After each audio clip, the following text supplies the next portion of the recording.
Primeiramente, vamos entender o panorama da tribulação.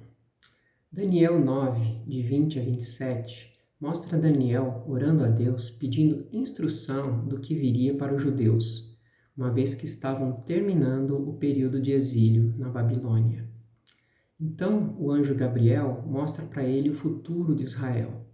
O verso 24 diz que 70 semanas estão decretadas para o seu povo e sua santa cidade, a fim de acabar com a transgressão, dar fim ao pecado, expiar as culpas, trazer justiça eterna, cumprir a visão e a profecia e ungir o Santíssimo. Aqui, o texto original em hebraico trata cada semana como 7 anos.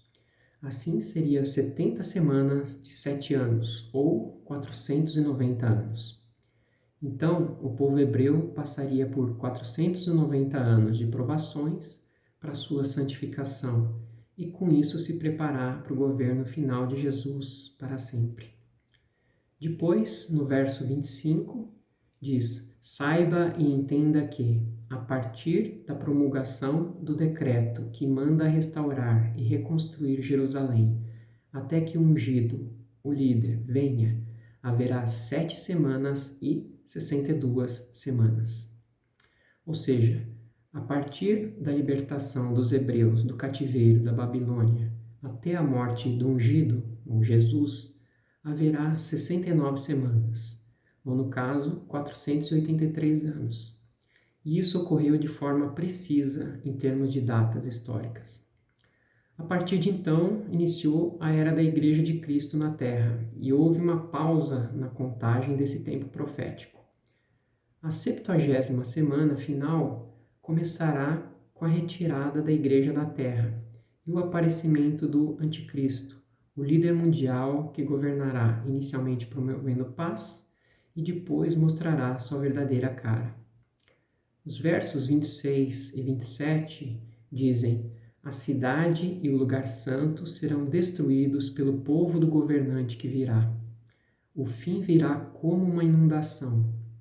Guerras continuarão até o fim, e desolações foram decretadas. Com muitos ele fará uma aliança de 1 semana. No meio da semana ele dará fim ao sacrifício e à oferta. E numa ala do templo será colocado o sacrilégio terrível, até que chegue sobre ele o fim que lhe está decretado. Aqui é apresentado o governante, o anticristo, que iniciará a 70ª semana final por meio de um acordo de paz de Israel com muitos povos, envolvendo inclusive a reconstrução do Templo de Salomão. Será um acordo de 1 semana, no caso 7 anos, e na metade, ou aos 3 anos e meio, ele mostrará sua verdadeira aparência, trazendo sacrilégio para o templo. Pode ser que ele entre no lugar santo, exija adoração, coloque uma estátua sua ali. Essa segunda metade da semana, ou nos 3 anos e meio finais, é chamada de Grande Tribulação. E o livro de Apocalipse mostra os juízos de Deus sendo lançados na terra por meio de 7 selos, depois 7 trombetas e depois 7 taças, nos capítulos 5 a 16 de Apocalipse. Até aqui falamos da tribulação de 7 anos e da grande tribulação, que é a última metade desses 7 anos. E haverá o anticristo, que é o líder mundial dominante, e o falso profeta, que é o líder religioso que apontará ao anticristo e criará uma religião universal, herege. Mas, segundo o nosso entendimento, esta última semana só terá início com a retirada da Igreja da Terra, ou chamado arrebatamento. E o arrebatamento ocorrendo antes da tribulação diz respeito à chamada teoria pré-tribulacionista. Existem também as posições midi-tribulacionista, em que o arrebatamento será no meio da tribulação, salvando a igreja dos juízos de Deus na grande tribulação, e a posição pós-tribulacionista, em que o arrebatamento será no final da grande tribulação, e a igreja passará pelos 7 anos de juízo de Deus para ser provada. Mas então, por que eu creio que a igreja será arrebatada antes da tribulação? Por algumas razões. Em primeiro lugar, Jesus fala em Mateus 24:36 que, quanto ao dia e à hora, ninguém sabe, nem os anjos dos céus, nem o Filho, senão somente o Pai. Se o arrebatamento fosse no meio ou no final da tribulação, saberíamos quando seria a segunda vinda de Jesus, depois de 3 anos e meio ou depois de 7 anos do início do acordo de paz do anticristo com Israel e muitas nações. Então, a única possibilidade de não conhecermos a data certa seria no arrebatamento antes da tribulação.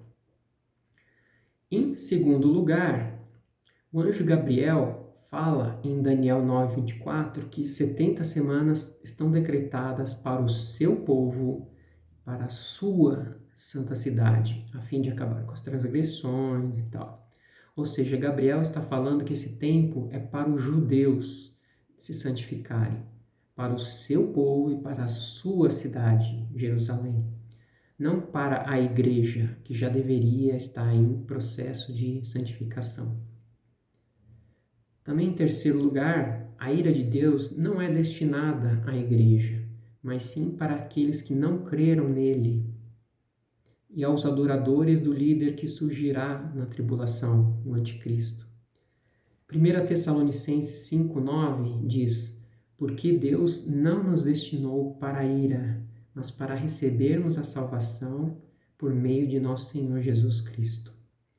E em 2 Tessalonicenses 2:12, Paulo, falando dos que não creram, do anticristo, dos seus seguidores, diz que para que sejam condenados todos os que não creram na verdade, mas tiveram prazer na injustiça.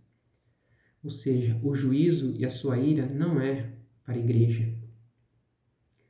Também, em quarto lugar, existe uma promessa clara de Deus para a sua igreja. Apocalipse 3:10 diz: visto que você guardou a minha palavra de exortação à perseverança, eu também o guardarei da hora da provação, que está por vir sobre todo o mundo, para pôr à prova os que habitam a terra. Neste versículo, a igreja será guardada da hora e não na hora. Ou seja, será retirada e não apenas protegida. Esse termo guardada da hora está no original grego como extuor, fora da hora. É entendimento de ser retirada mesmo, até meio que à força, ser arrancada da terra. E, em quinto lugar, alguns trechos da Bíblia dão a entender que o levantamento do anticristo não pode ocorrer antes que a igreja seja retirada da terra, pois é ela que o detém. Em 2 Tessalonicenses 2, 7 e 8 está escrito: a verdade é que o mistério da iniquidade já está em ação, restando apenas que seja afastado aquele que agora o detém, que seria a igreja. Então será revelado o perverso, a quem o Senhor Jesus matará com o sopro da sua boca e destruirá pela manifestação da sua vinda. Assim, o anticristo somente será revelado após ser retirado aquele que o detém, neste caso, a igreja. Também em Gênesis 19, referente à destruição de Sodoma e Gomorra, 2 anjos foram fazer com que Ló saísse de Sodoma porque o Senhor iria destruí-la. O versículo 16 diz: tendo ele hesitado, ou seja, Jó, os homens, ou os anjos, o agarraram pela mão, como também a mulher e as 2 filhas. Os tiraram à força e os deixaram fora da cidade, porque o Senhor teve misericórdia deles. E o versículo 22 diz: fuja depressa, porque nada poderei fazer enquanto você não chegar lá. Ou seja, a família de Ló foi retirada à força e apressadamente de Sodoma, e os anjos disseram que não poderia haver destruição da cidade com eles ali. Não parece também o arrebatamento? Concluindo, apontei 5 razões por acreditar que o arrebatamento deve ocorrer antes da tribulação. Espero que já tenha sido suficiente para o entendimento do meu ponto de vista.